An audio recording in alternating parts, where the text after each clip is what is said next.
Hello everyone. So firstly I want to thank the Into the Black Box collective, Niccolo Cuppini, Maurilio Pirone and Mattia Frapporti, as well as Sandro Mezzadra for their kind invitation to discuss my work and for their willingness to experiment together in this exceptional online dimension. So in this seminar I am going to be discussing lithium extraction, its commodity chain and associated dynamics of urban transformation in the Atacama region. I will mostly be working through some of the basic assumptions and claims of this project while keeping the discussion on largely empirical grounds. I will be moving across three main sections. The first one frames the potential for commodities as a lens for doing global urban research. The second elaborates on emerging dynamics of urbanization with respect to natural resource extraction on the Atacama Plateau.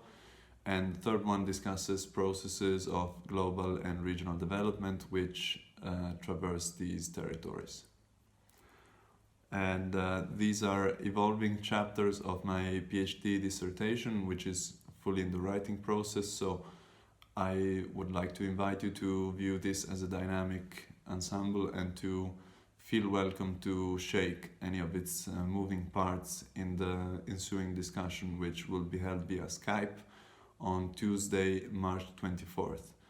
And the links for joining the call are in the video description and on the website of intotheblackbox.com.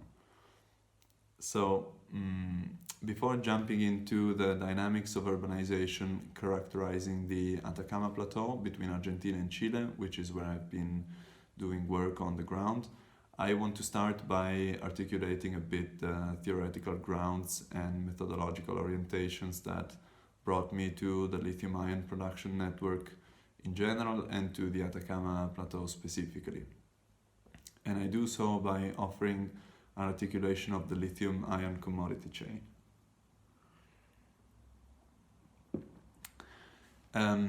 Here are the core claims, which are mostly two in this section.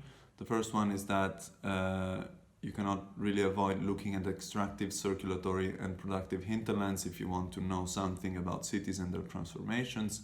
And two, that commodities and their geographies are useful yet really underexplored lens to look at this city hinterland dialectic in emerging studies of urban metabolism. And so lithium is a vital ingredient, as it is increasingly known, in the manufacturing of lithium-ion batteries, and these high-performance batteries in turn are a fundamental component and often the most expensive one in the manufacturing of electric vehicles and renewable energy storage solutions. That is basically giant batteries to store the dwindling energy coming from solar panels and wind turbines. So thinking through the commodity chain, we can think of lithium-ion batteries, lithium and its geographies as fundamental descriptors of the large-scale shift towards the reduction of carbon emissions, that is, strategies for rapidly decarbonizing the economy and the built environment. Electric mobility and the transition to renewables are in fact increasingly presented as the most rapid and effective way to curtail emissions, and in this sense they are a hallmark of emerging zero emission strategies. Over the last years, the industrial uses of lithium have shifted accordingly, with battery applications approaching half of its total consumption. And in 2015, a quarter of this quantity has been devoted to the production of electric vehicles. So we begin to see already how a commodity chain approach might help us to uncover the structural dynamics that contribute to the formation of urban agglomerations, to perhaps defetishize the urban form as a crystallized and static one. And in building upon this dialectic holding together the moments of urban agglomeration and extension, I am drawing upon two intersected scholarships, that of so-called planetary urbanization and studies of metabolism within urban political ecology. And I just want to mention that there is a quite extensive bibliography on commodity chains in economic geography, which has taken various steps through various terminologies such as global commodity chains, global value chains, and global production networks. These literatures have been mostly concerned with issues of chain governance, interfirm networks, and industrial upgrading, and have in the end produced little reflections on how these economic dynamics are interplay with spatial transformations. So the root of this lithium commodity chain lies at multiple sites across the planet. And from a resource perspective, while Australia is leading the production and export of lithium products, Argentina and Chile hold almost 60% of the world's lithium reserves. The majority of the planet's untapped lithium appears to lie beneath the salty crusts of the high-altitude salares, which are found in these regions. And despite growing demand on global markets, lithium is still quite marginal export when observed through national economic indicators. Lithium products, in fact, amount to just a fraction of total Chilean and Argentinian exports, but have grown in very significant ways between 2013 and 2017, as far as data is available, of course. Lithium has been in use for batteries since the 90s, but while an iPhone holds typically just a few grams of this lightweight metal, a Tesla Model S roughly absorbs 7 kilograms of it. So this figure alone gives an idea of the upcoming scale of extraction which characterizes this resource and the territories that are occupied by it. So the tremendous increase on the demand side is beginning to appear on the supply side as well. The rates of brine extraction at existing operations, especially in Chile, have been steadily growing over the last years, and exploration for new deposits has rapidly multiplied, especially in Argentina, where the deposits are smaller and more geographically distributed compared to Chile. So the interrelatedness between demand and supply, between consumption and production, between cities and hinterlands becomes readable also outside the logics of exponential growth. For example, when uncertainty about Chinese state subsidies to electric mobility hit investors in 2017, many upcoming operations came to a halt and some went even bankrupt. So to conclude this section, I have very briefly shown how a focus on commodities may reveal how cities are intimately tied to and therefore legible through these territories of extended urbanization, places which we would intuitively read as external to the city, but which are somehow internal to it as well. So in this second central section, I want to focus on interrelated dynamics which bring to life the operational landscape taking shape on the Atacama Plateau, which becomes an urban site in itself. And I do so by focusing on two empirical cases. The first is concerned with multiplying zones for the extraction of lithium and serves as a doorway into the geographies of labor and of land use change which emerge concurrently with these zones. The second examines the construction of Latin America's largest solar field, which is itself a telling case at the intersection of geographies of finance and renewable energy. So both cases contribute to the description of the growing sense of urbanity of a remote landscape as the Atacama is. And let me start from the lithium extraction zones. What I propose here is that connected patterns of land use change and growing inclusion in the formal labor market are telling dynamics if we are to understand what is happening in the hinterland, at the remote edges or frontiers of the global urban fabric. So what struck me the most when reflecting upon the making of this lithium landscape when compared to other accounts of resource extraction was the very low amount of explicit violence involved. Nevertheless, a feeling of violence was present and is often associated with the struggles against the depletion of water sources, something for which lithium extraction has come to be known in popular media outlets recently. So reflecting upon Tanya Lee's notion of infrastructural violence, I want to reflect here on the fact that this violent dimension of extraction is also something deeper and more structural than the intimidation, kidnappings and murders that often populate the geographies of extractive hinterlands. And in so doing, I explore how the multiplying extractive enclaves are made through practices of land grab.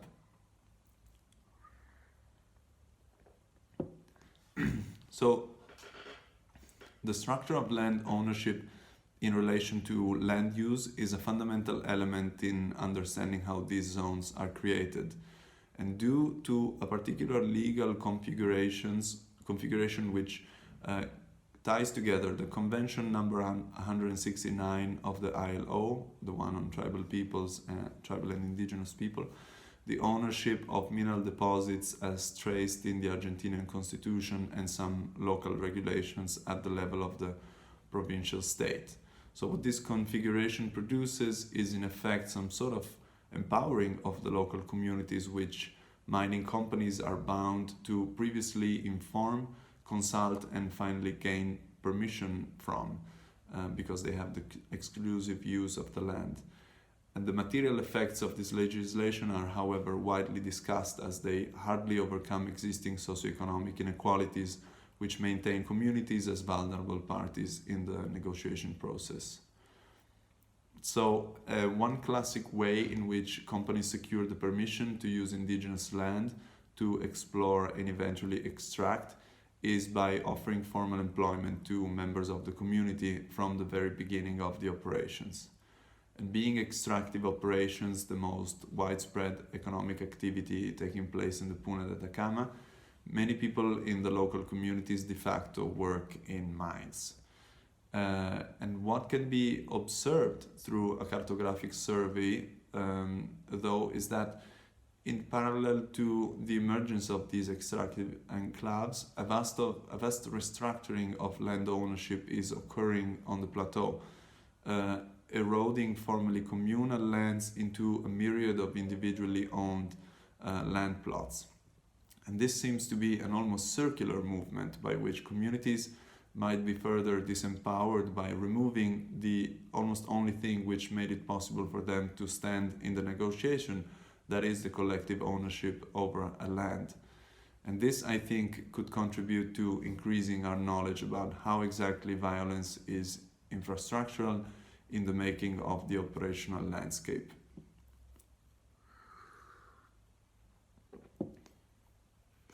So in addition to these dynamics of land use, change and labor, I think that it would be hard to capture the urban dimension emerging in these places without looking at the geographies of finance. With this purpose, I approached the Cauchari solar field, which is in the process of being built some kilometers south of the new lithium operations. And as officials told me in interviews, it is also set to provide energy to the mines in the future. So the main hypothesis here is that what we could call big finance has to mutate into small finance in order to hit the ground and realize itself into a built environment.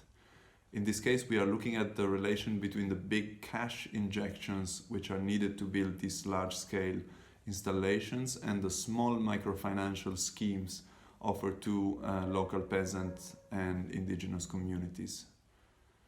So the Cauchari solar plant in the Jujuy province is the largest photovoltaic installation in South America, the highest in altitude globally, and the very first piece of a planned 1 gigawatt solar complex, which is itself expected to be the world's second largest. It is located here, as company officials explained me, because the Puna Plateau offers the ideal conditions for the production of energy from the sun. It is high in altitude, hence closer to the source of energy. It has a cooler climate compared to the neighboring Atacama Desert in Chile. And this is important because PV panels reduce their efficiency when they are exposed to intense heat. And it is very dry, a condition which minimizes cloud cover and therefore maximizes radiation. And Cauchari is a flagship project in the Argentinian program called Renovar, which is a nationwide plan for increasing the share of renewable energy in its national energy matrix. Not surprisingly, perhaps 3/4 of solar projects and half of wind projects in the program have been linked to Chinese sources. And Cauchari is no exception in that. The project is funded through a $330 million loan granted to the provincial state of Jujuy by Exim, which is the state-controlled Export-Import Bank of China, one of the government's core credit institutions in financing projects abroad. So we see how the financial capital involved in forming these landscapes is big in quantity, big in terms of institutions involved, and also big in terms of its spatial outcomes. However, big finance alone appears to be not sufficient in order to fully explain the financial landscapes emerging together with these built environments. Companies are known to offer microcredit schemes in order to favor the formation of locally run small and medium-sized enterprises, and this forms part of their programs of corporate social responsibility, naturally. However, these funds are often geared towards the constitution of a secondary labor market in the form of a service economy, which materially sustains the solar plant by providing catering services, cleaning services, and transport and accommodation for the non-local workforce. And this is, of course, often presented through the providing labor to the locals mantra, which is ubiquitous in these places and forms a centerpiece in the visions of integration and development which inspire these projects. And it is precisely these visions that I want to discuss in this last section.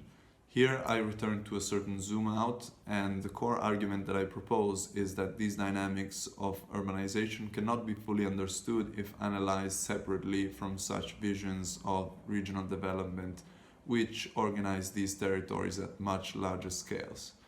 And in order to do so, I look at the geographies of the IRSA initiative, which is Latin America's most comprehensive regional infrastructure integration project. And I do so in light of the wider geographies of China's Belt and Road Initiative, from now on the BRI, speculating on a third phase of the IRSA and asking whether these are fundamentally new dynamics or long-established structural modes within the geographies of capitalist development.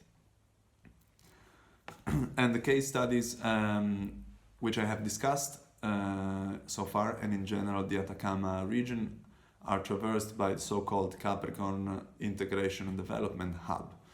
The hub is a $15 million investment plan comprising 77 projects running across the territories of 5 Latin American states.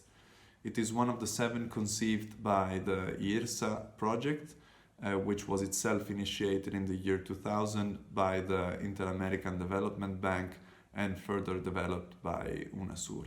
So IRSA is designed and run by subnational entities such as provinces, regions, or local states. And almost 20 years later, in June 2017, Panama became the first country to officially join the BRI, which is China's nowadays most comprehensive foreign policy instrument, marked by the goal to develop infrastructural projects on a global scale. And by the end of the year, Latin American and Caribbean countries had been formalized as the BRI's natural extension by the Chinese government, and by late 2019, 6 additional Latin American countries had signed Belt and Road cooperation agreements, while others have struck deals within the framework, avoiding formal memberships. Possibly then, IRSA and the BRI are being aligned through the common goal of financing and building hard infrastructures of connectivity. Both initiatives centrally rely on the physical construction of hard infrastructure, such as highways, railways, ports, telecommunications, and free trade zones, as well as softer infrastructure such as trade agreements, and customs integration and legal harmonization projects. So the so-called extension of the BRI to Latin American and Caribbean countries is, of course, a very recent phenomenon, and so the emerging studies which seek to retrace the socio-spatial features of the BRI globally have mostly focused on the areas which were included in the initial Western-oriented trend of the plan, that is Central Asia, Sub-Saharan Africa, and Eastern Europe. And although formal Chinese linkages can be hard to retrace in specific projects, and this can be attributed to the fact that the BRI functions also as a foreign diplomacy instrument and is quite flexible in this sense.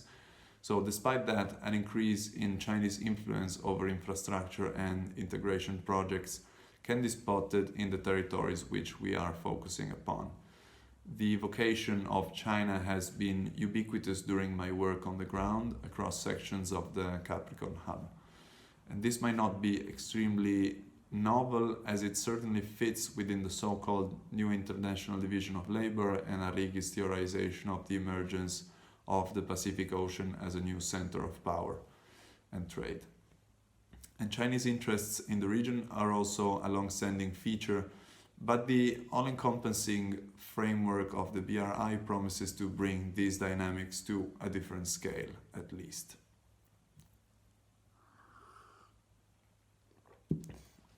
And this is the case across at least 3 sites which I have encountered along the lithium road of the Atacama, which fall within the area covered by the Capricorn hub investments.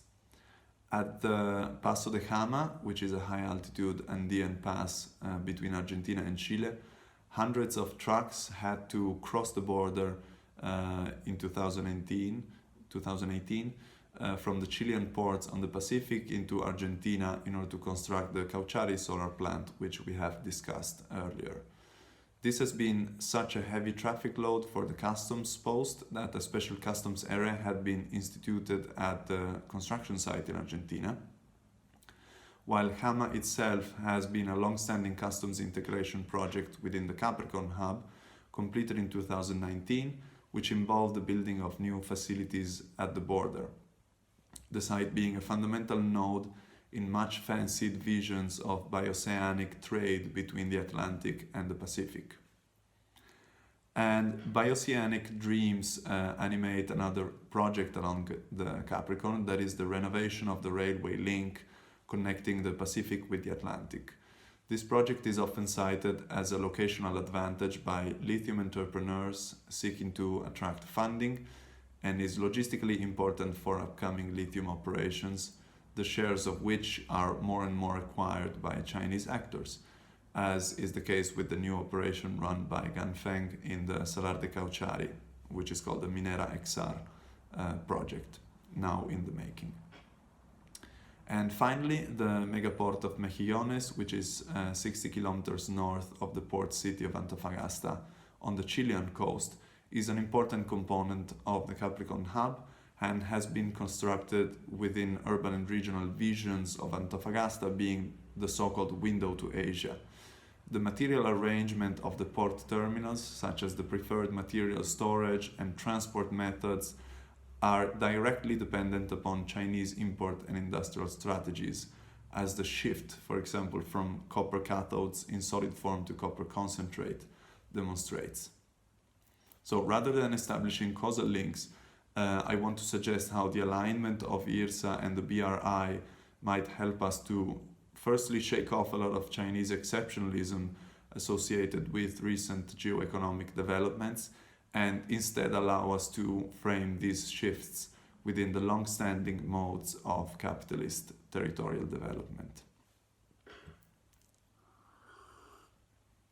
So in concluding this presentation, I want to very briefly return to the title, which opens this talk, and shortly reflect upon how these developments constitute frontiers of urbanization and why, in my view, it matters to unravel and confront them.